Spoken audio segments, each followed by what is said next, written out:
In this lesson, backlinks, everything backlinks. Let's dive right in. So, first of all, I will say that you can watch my video here and you can take 10 different SEO courses from 10 different influencers and you'll get 10 different opinions on building links. The authority hacker people who I love authority hacker folks. Gail and, what's his name? I forgot the other dude's name. Doesn't matter. I like these guys. Their team is really smart. They love link building. They talk a lot about building links. That's fine. There's also the Project 24 people, the Income School people, and most like SEOs. They don't really do link building. The Matt Giovanisis of the world, they don't do any link building whatsoever. That's me. I don't. And I'll explain why in just a second. So, the newbie stuff first. What are backlinks? Basically, it is a link on somebody else's website that points back to your site. And let me just open up doevenblog.com/blog. I will go in for this one right here. This is a link on my site, doevenblog.com, to my friend Melody's site, Cash for Tacos. Actually, she has two blogs, and so I linked to both of them right there. This is a backlink for her. This is not her site, it's my site, and I've inserted a link back to her website. That is a backlink. Somebody else's site, I link to her stuff, like right there. That's what a backlink is. Now, are they important for SEO? Yes. Why are they important for SEO? So, remember this whole idea of authority and relevance? Google wants to show authoritative sites to their users. Sites that we can trust. Like if you run a site on fountain pens, you better have fountain pens, you know fountain pens, you're a fountain pen enthusiast, you're a fountain pen expert. So how does Google determine that? Is this person an expert or not? One of the ways they determine this is backlinks. How many backlinks and from what sites? If you have a fountain pen site with 1,000 backlinks, but they're all stuff you paid for, like spammy stuff that you bought on Fiverr for like $5, there's just a bunch of like nothing sites, there's nothing there. That's not really sending a signal to Google that this person knows what they're talking about. On the other hand, if I had a fountain pen website and I had 4 backlinks from Pen Chalet, JetPens.com, and some of these other fountain pen sites, backlinks to my site here, Google would see that and be like, wow, okay, wait a minute. 4 or 5 other these are big sites, by the way. JetPens is, I don't know what their domain authority is, but it's a big site. It's a big e-com site. It's going to look at that and say like, oh, okay, they're linking back to this penhappy.com, this fountain pen site right here. That is a good signal to Google that I have authority. This blog knows what they're talking about, and the reason we know that is because they have 1,000 backlinks. So the New York Times. Why is the New York Times a big authoritative site? Is it because every writer knows what they're talking about? I would argue probably not. But they have 1 million backlinks, and they've been around forever, and they have brand equity, and everyone knows who they are. That's authority. Backlinks send a signal to Google that your site is authoritative. And we already mentioned the spam website backlinks from abc.xyz domain. Like, there's nothing there. Versus a backlink from jetpens.com for my little fountain pen niche site. It's relevance. That makes a big difference. Where this specific article or blog post is related to the search keyword. So if I had a link from Lamy Safari, a comprehensive guide. If I had a link to a Lamy review that I did, let's say I reviewed the Lamy All-Star, and I had a link to my website right here, that would be insanely relevant. This website, or web page rather, not the website, but the web page, I mean, it even has Lamy in the URL. This is a Lamy Safari, a comprehensive guide, is the name of this blog post. This article has relevance. And, more specifically, this very section, the Lamy All-Star, would have relevance. Lamy All-Star, that's probably even like a subheader, like an H2 or something. I'm just curious now. I can't tell right away. It doesn't matter. But the point is, linking back to my review on the Lamy All-Star right here in this part of the article is incredibly relevant. Contextual is what they say. That is a good backlink. There are bad backlinks, which would be linking to my Safari or my Lamy review from, I don't know, that Do You Even blog post that I said just a second ago. That would not be relevant at all. There's nothing about fountain pens on this article at all. And indeed, not in the URL, not on my entire website. This has nothing to do with fountain pens. So if I just link back to that review right here, would not be as powerful a link. That's what backlinks are. Do all backlinks count the same? I actually just I just said this. They need to be from authoritative sites like JetPens, and they need to be contextual, meaning about the same topic as the blog or article. Now, if I were writing something on travel blog SEO on a different site and I linked back to it from this, that would be more contextual. That's more relevant to the topic at hand. Here are your options. I'm going to jump right in here. There's a few. Hit publish and hope for the best. This is actually what I do for brand new niche sites, at least. In the first year, I don't care about backlinks whatsoever. I don't do Haro, help a reporter out. I don't do guest posting. I don't do outreach emails. I don't do anything. I just publish and I hope for the best, and I don't care. At some point, I might do some linkable content strategies. That'd be right here. You can create content that is specifically designed to build links. We'll talk about what that is in just a second. You can send outreach emails. Hey, I noticed you wrote this crappy post. Would you consider linking to my article? I hate those. I can't stand those. And if you do those, you're in the wrong place. Don't follow Do Even Blog. Go follow somebody else, because I'll never ever tell you to do that. Maybe it's effective. It sure takes a lot of time and energy, and you don't get a whole lot from it. I'm just saying. You could buy links either from an agency, which goes and build links, or cheap ones on Fiverr. Technically, or not illegal. I don't know if it's illegal, but it is against Google's terms of service. It's a no-no. And if they found out, theoretically, they would punish you. Now, will they punish you if you buy links? Probably not. There's a lot of websites. It's a big internet. They don't know half the time. But it is technically against Google's terms of service, and so one day they might release an algorithm update that detects links that people have bought somehow, and you're done for. I'm just saying. Create linkable content is what I recommend. So, this is, by the way, I've interviewed some of the best SEOs in the world for my podcast. Way better than I am. Way smarter than I am. And this is pretty much what they all recommend. Focus on creating linkable content.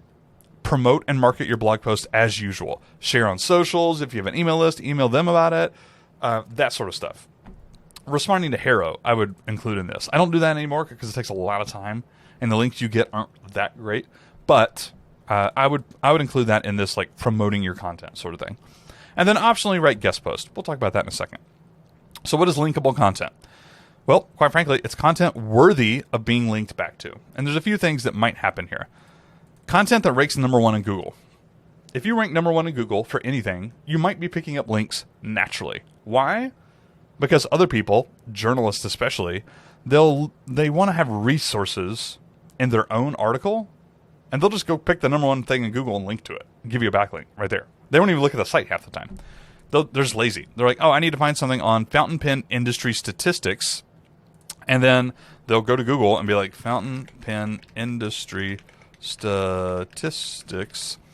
And they'll be like, okay, cool. Fountain pen. Look at that. Market growth statistics 2022, digitaljournal.com. They'll be like, okay, cool. Let me grab this URL, close this, and I'm going to link to it. And they got a backlink.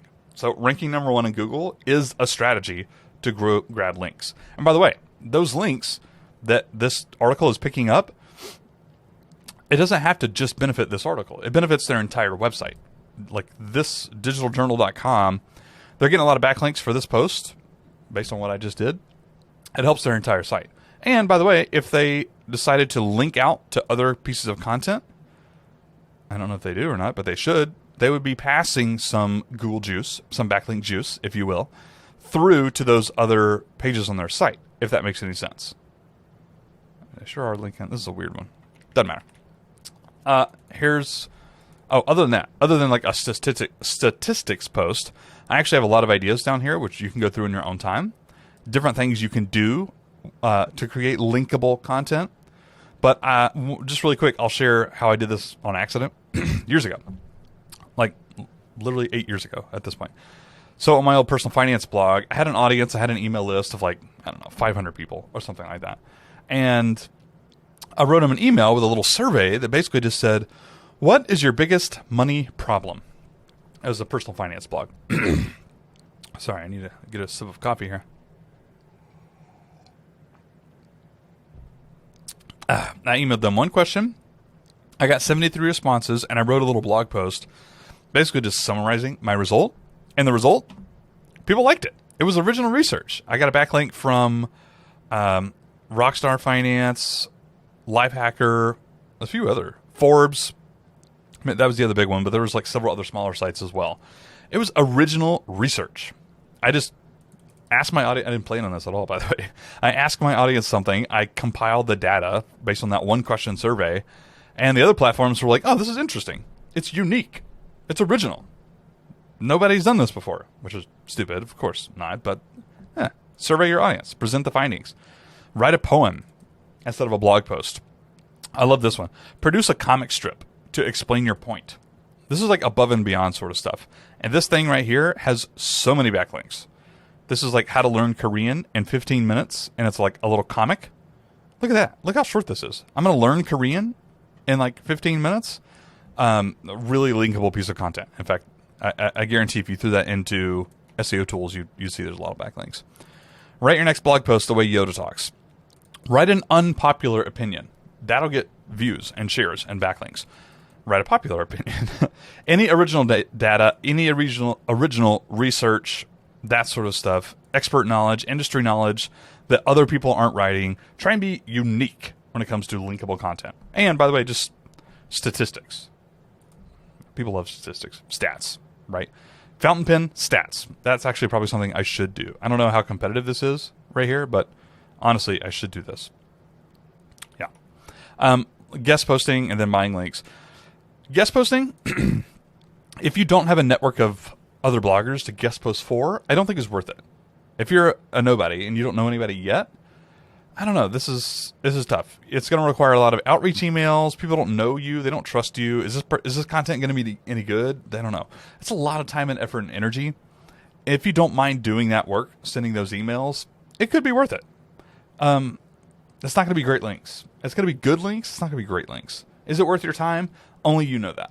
But I will say, once you are in your industry for a while, like a year or 2 or 5 years, I'm just saying, you start to meet people and you go to networking events and online summits and in-person conferences and all that stuff.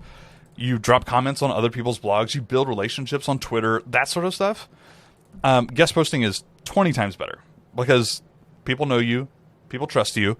You can just send them a DM on Twitter and be like, hey, man, I'm looking to do some guest posts. Can I write one for your site? Yeah, sure. Just send me what you got by Monday. Done. I literally did that. The one and only like backlink I built for one of my niche sites last year, which is me reaching out to a friend like, hey, can I write you a guest post? And he's like, yeah, dude, send it along. I know you. I trust you. I will read it. It'll be fine. I know you know what you're talking about. Once you have those connections, guest posting is a breeze.